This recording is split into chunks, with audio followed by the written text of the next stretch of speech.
नमस्कार दोस्तों, इस वक्त की सबसे बुरी और सबसे बड़ी खबर यह है कि रसिया कम से कम 2000 से अधिक सैनिक मारा गया है। और दोस्तों ये बात रसिया खुद नहीं, ये बात यूक्रेन ने दावा किया है कि रसिया का 2000 से अधिक सैनिक मारा गया है और वो भी बहुत ही बुरा। खासतौर पे यूक्रेन ने कहा कि हमें कमज़ोर समझ कर रसिया आया हुआ था। हमारे सैनिक ने जिस प्रकार से अटैक किया ना, रसिया को पूरी तरह से धुआंधार कर दिया। अब दोस्तों यहाँ पे यूक्रेन ने साबित कर दिया है कि अब वो मरने पर तुला हुआ है, क्योंकि रसिया ने प्रस्ताव दिया था। पुतिन ने कहा था हम खून खराबा नहीं चाहते हैं, हम केवल इतना चाहते हैं कि वर्तमान सरकार अपना सत्ता छोड़े और हम जो कहते हो कुछ दिन के लिए वहाँ से सत्ता छोड़ के आराम से बैठ जाए। उसे हम कुछ नहीं करेंगे, उसे हम ना तो पकड़ के बंदी बनाए, कुछ नहीं करेंगे। हम वहाँ पे कुछ दिन में एक सरकार स्थापित करके चले जाएंगे, यानी कि यूक्रेन को हम कब्जा नहीं करेंगे। लेकिन दोस्तों फिर भी यूक्रेन की ओर से जो जवाब जा रहा है ना, रसिया का 2000 सैनिक मारा गया ना, रसिया दोस्तों बौखला गया है। अब बड़ी बात तो यह है कि अब यूक्रेन का दोस्तों अंत नज़दीक आ जाएगा, क्योंकि रसिया ने साफ कर दिया है कि अब किसी को मत बकसना, जो भी सामने आएगा सबको ठोकना। आप बोलेंगे रसिया ने क्या कह दिया? दोस्तों यूक्रेन में जो सेना है ना, यूक्रेनी सेना तो लड़ ही रहा है, साथ में यूक्रेन के लोगों भी आज लड़ रहा है। आप बोलेंगे कैसे? देखिए यूक्रेन सरकार है ना, उन्होंने एक फरमान जारी किया है कि हमारे देश में जो भी खासतौर पे 15 साल से ऊपर और 50 साल से नीचे जो भी यंग खासतौर पे पीपल है, लोग हैं, उन्हें देश में रहना ही होगा। वो कोई भाग नहीं सकता है, और जो यहाँ से भागेगा उसे पकड़ के दंड दिया जाएगा। और उसके लिए ना तो एयरपोर्ट खुलेगा ना ही बॉर्डर खुलेगा। हाँ, जो महिलाएं हैं, बच्चे हैं, वो जा सकता है, जहाँ जाना है, पोलैंड जाओ, यूरोप जाओ, कोई दिक्कत नहीं है। महिलाएं, बच्चे, बुजुर्ग सब जा सकते हैं। लेकिन ये जो यंगस्टर लोग हैं वो हमारे देश में ही रहेंगे। उसे हथियार उठाना ही पड़ेगा। कैसे उठाएगा? हथियार मैं दूंगा, हथियार सप्लाई मैं करूंगा, और आप लोगों को ट्रेनिंग मैं ऑलरेडी दे चुका हूँ।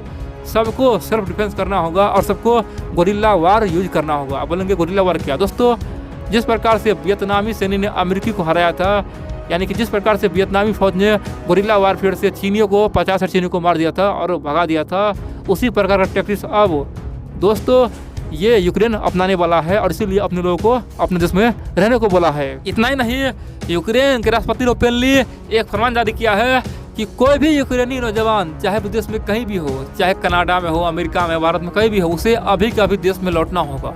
और जो भी लोग देश नहीं लौटेगा उसका तमाम संपत्ति जब्त, उसका तमाम संपत्ति को सरकार अंदर कर लेगा, और जो युद्ध करे उसे सौंप दिया जाएगा। यानी कि अगर आपको अपनी संपत्ति से प्यार है, अपने घर से प्यार है, तो आपको कम से कम आना पड़ेगा। फैमिली को छोड़िए, कोई दिक्कत है, फैमिली कहीं भी है, कोई इशू नहीं है, बच्चे कहीं भी है, बीवी कहीं भी है, लेकिन जो यंगस्टर उसे आना पड़ेगा। और दोस्तों आप देखे होंगे पिछले 2 दिनों से फेसबुक पे, यूट्यूब पे दोस्तों यूक्रेन में जो बच्चे और जो फैमिली रो रहा है ना, आपको दोस्तों दिल खासतौर पे रो देगा, ठीक है? क्योंकि एक पिता अपने बच्चे से बिछड़ रहा है और बोल रहा है कि बेटा क्या पता हम लोग ये अंतिम मिलन कर रहे हैं, क्योंकि बच्चे तो देश छोड़ के जा रहे हैं, उसको जाने के अलाउ है, माता पिता को खासतौर पे मामी को जाने के अलाउ है, लेकिन उसके बुजुर्ग यानी कि दादा जा सकता है, लेकिन उसके पिताजी नहीं जा सकते। इसीलिए पिताजी दोस्तों और बच्चे दोस्तों देखेंगे तो कई सारे वीडियो में रोते हुए दिखाई दे रहा है। आपको भी दोस्तों बुरा लग सकता है, क्योंकि ऐसा माहौल बना हुआ है। और देखेंगे तो कितना दोस्तों लाशें हैं, लाशें, सड़क पर केवल लाशें ही दिखाई दे रहा है। दोस्तों ऐसा माहौल बना हुआ है।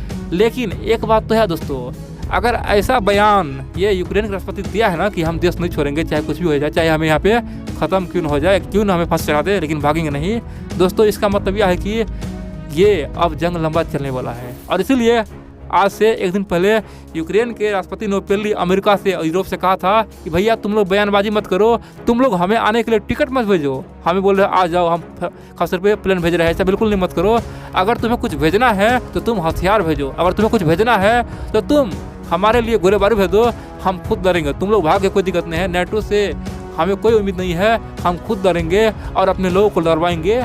यानी कि यूक्रेन के राष्ट्रपति ओपनली युद्ध का घोषणा कर दिया है। और बड़ी बात तो यह दोस्तों, अमेरिका, यूरोप भी दोस्तों अब हथियार भेजना शुरू भी कर दिया है। यानी कि ये जंग दोस्तों बहुत लंबा जाने वाला है। और एक बात समझ जाओ, जहाँ भी गोरिल्ला वारफेयर यूज होता है ना, युद्ध शुरू होता है, समझो वहाँ पे हजारों लाखों आदमी दोस्तों जान जाना तय है। और यहाँ पे दोस्तों अधिकांश रुपये निर्दोष लोग ही मरता है, निर्दोष के साथ साथ फौजी भी मरता है। अब आप बोलेंगे तो आगे क्या हुआ, क्या रूस पीछे हट जाएगा? दोस्तों पुतिन किसी भी हालत में पीछे हटने वाला है नहीं। ये पुतिन के लिए आन और बान और शान की बात है, क्योंकि पुतिन जानता है कि अगर ये युद्ध हम हारे तो हमारा सत्ता तो जाएगा ही, हमें हो सकता है तो देश में हमेशा हमेशा के लिए जेल कर दे। दोस्तों ऑलरेडी अब जानते हैं ये युद्ध हुआ ही क्यों है। ये युद्ध हुआ है पुतिन अपने देश में विद्रोह को छुपाने के लिए। अब जानते हैं पिछले 20 सालों से पुतिन रूस पे राज कर रहा है। 2000 ईस्वी से लगातार अभी तक राज कर रहा है। कभी राष्ट्रपति बनता है तो कभी प्रधानमंत्री बनता है। इसीलिए वहाँ पे जगह जगह विरोधी और विद्रोही खड़ा हो गया कि भैया आखिरकार एक ही आदमी राष्ट्रपति प्रधानमंत्री दोनों कैसे बनेगा, क्या यहाँ पे लोकतंत्र है तो चुनाव क्यों होता है। दोस्तों रूस में आज केवल नाम के लिए ही लोकतंत्र है। वहाँ पे चुनाव होता जरूर है लेकिन क्या है, सब कुछ मैनेज होता है। ठीक है, चुनाव केवल जितना किसको है, पुतिन को है। दोस्तों सोवियत संघ क्या था, कम्युनिस्ट कंट्री था। जिस प्रकार से चीन आज कम्युनिस्ट कंट्री है, सोवियत संघ भी एक कम्युनिस्ट कंट्री था। लेकिन सोवियत संघ टूट गया 1991 से लेकर अब तक। रूस क्या है, एक लोकतांत्रिक देश है लेकिन नाम के लिए है। तो सिंपल सी बात है, लोगों ने जान दे के जगह जगह विरोध किया और बोला कि पुतिन को हटाओ। और दूसरी बड़ी बात तो यह है, उसी में एक बड़ा नेता निकल गया और उसी बड़े नेता को पुतिन ने जेल में बंद करवा दिया है। और बड़ी बात तो यह है, जगह जगह पुतिन भगाओ देश बचाओ का नारा चल रहा है। इसीलिए पुतिन ने यह रिस्क लिया है। और दोस्तों अगर पुतिन यूक्रेन को तोड़ने में सफल हो जाता है, यूक्रेन को पूरी तरह से नष्ट करने में सफल हो जाता है, यूक्रेन में रूसी सरकार बनाने में समर्थन खास तौर पे मिल जाता है, तो देखेंगे पुतिन आने वाले 20 साल और राज करेगा। जी हाँ दोस्तों, 20 साल तक और राज करेगा। और वहाँ का जनता को ये विश्वास हो जाएगा कि भैया अगर हमारे देश को कोई बचा सकता है वो केवल पुतिन ही है, नहीं तो आज हमारे देश को कोई भी खा जाएगा। दुनिया में आज इस प्रकार से जियो पॉलिटिक्स चल रहा है, जो जमीनी असर का राजनीति चल रहा है, अमेरिका यूरोप क्या क्या कर रहा है, रूस को तो सब चबा जाएगा। यानी कि पुतिन को रहना जरूरी है। और दोस्तों इसीलिए पुतिन ये काम कर रहा है, यानी कि अपने आप को साबित कर रहा है। ये बता रहा है कि अगर हमें तुम लोग भुलाओगे तो दुनिया से जाओगे। सोवियत संघ का 14 हिस्सा हुआ था, रूस का 50 हिस्सा टूटेगा। इसलिए हमें तुम लोग रखो। और 10-20 साल में क्या होगा, 10-20 साल में हम अमेरिका का पावर ही खत्म कर देंगे। दोस्तों पुतिन अपने लोगों को ये सपना दिखा रहा है कि आप लोग केवल हमें 20 साल मौका दो, 20 साल में हम अमेरिका का पावर खत्म कर देंगे। फिर नया पावर उभरेगा, वो है अमेरिका के अलावा चाइना और भारत। और क्या है, चाइना तो हमारा मित्र रहेगा और भारत भी हमारा मित्र रहेगा। तो फिर कभी भी रसिया पे कोई खतरा नहीं रहेगा। भविष्य में अगर हम चले भी जाते हैं, अगर हमारा सत्ता खत्म हो गया, कोई टेंशन नहीं है, क्योंकि उस समय तक अमेरिका पावरफुल रहेगा ही नहीं, उसका तो कहानी का अंत हो जाएगा।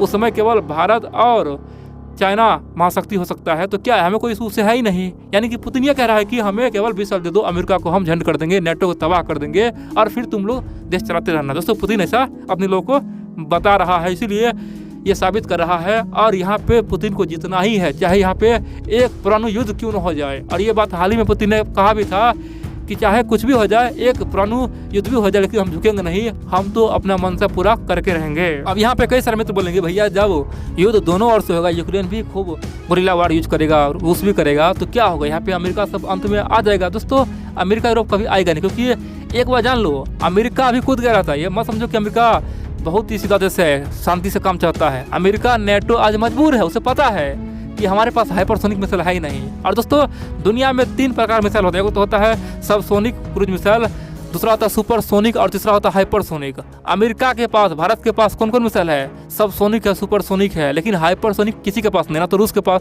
सॉरी दोस्तों, ना तो फ्रांस के पास, नहीं ब्रिटेन के पास है। केवल रसिया के पास हाइपरसोनिक मिसाइल, यानी कि आवाज़ के रफ्तार से, यानी जितना आवाज़ की रफ्तार है दोस्तों, आवाज़ की रफ्तार से कितना 30 गुना अधिक स्पीड है, यानी कि 1 मिनट में समझो तो अमेरिका तबाह। इसीलिए अमेरिका नेटो को पता है कि अगर जब तक मिसाइल तैनात करें तब तक हमारा कहानी खत्म हो जाएगा। और दोस्तों ये बात हाल ही में पुतिन ने कहा भी था कि जिस दिन हमें लगेगा कि अमेरिका हम पे हमला कर रहा है तो पलक झपकने का मौका नहीं देंगे, तुम लोग मिसाइल तैनात करोगे तब तक उड़ा देंगे, क्योंकि हाइपरसोनिक का यही तो फायदा है, हम क्यों बनाए थे। और तुम लोग अगर बना लेते तो आज ये युद्ध होता ही नहीं।